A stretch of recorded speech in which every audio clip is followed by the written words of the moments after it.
Hello, I'm Alfie Garner, and since I did so awfully in a geography quiz because I didn't take GCSE geography and instead took history, the better subject, I've now asked Ben to take a GCSE history quiz all about the 1920s America.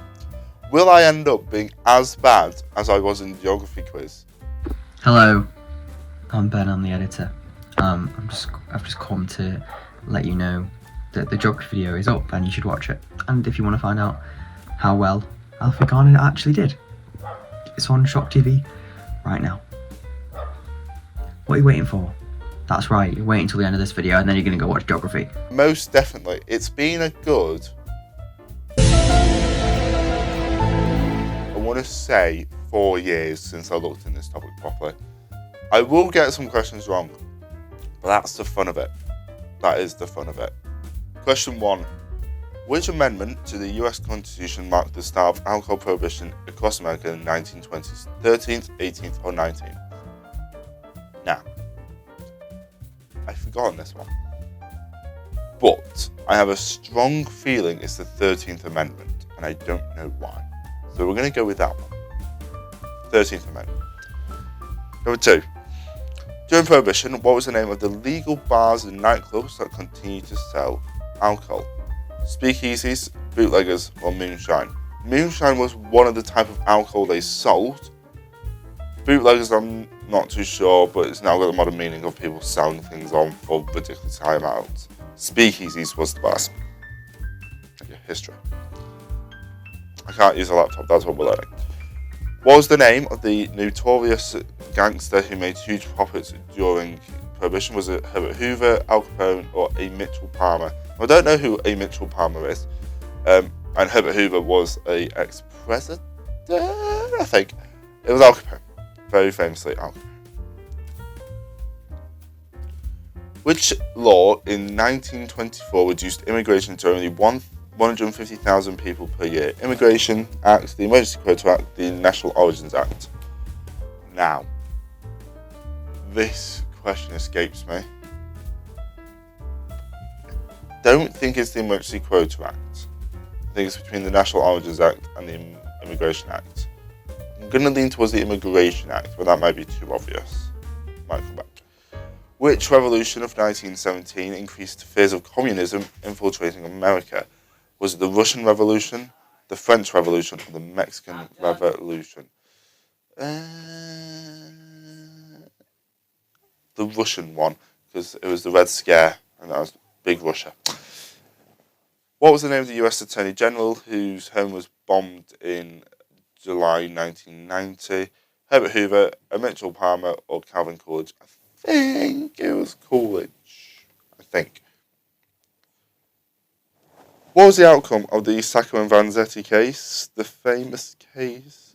The jury gave an instant verdict, found guilty, spent life in prison, found guilty, and sentenced to death. They were sentenced to death because there's a very famous song called Sacco and Vanzetti, and it literally says the case, word for word. It's incredible. It's on YouTube. I think it is just called Sacco and Vanzetti. I think so. What was the name of the cultural movement that developed in African American communities in New York? The Harlem Resistance, the Jazz Age, or the Great Migration? The Great Migration, I think.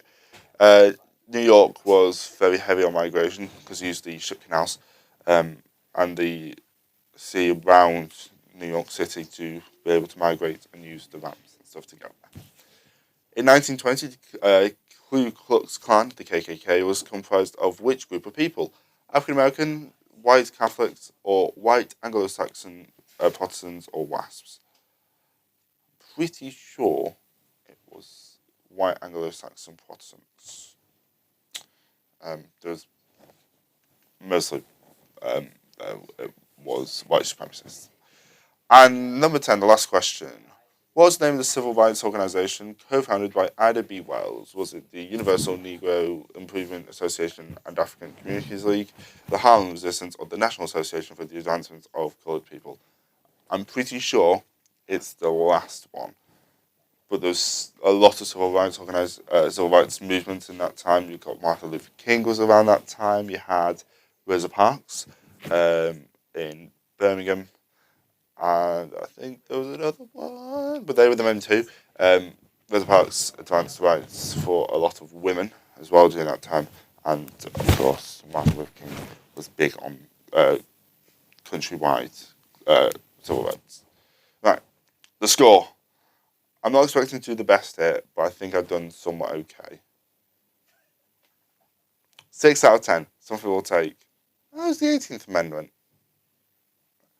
Oh, that's why. Slavery. That makes sense. Yeah, speakeasies with the illegal bars. Al Capone. It was one of the two that we said, so that's good. Oh, that makes sense. So I'm now reading the answers. I should probably tell you.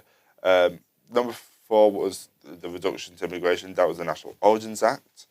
Number 6, another one that we got wrong, was actually a Mitchell Palmer.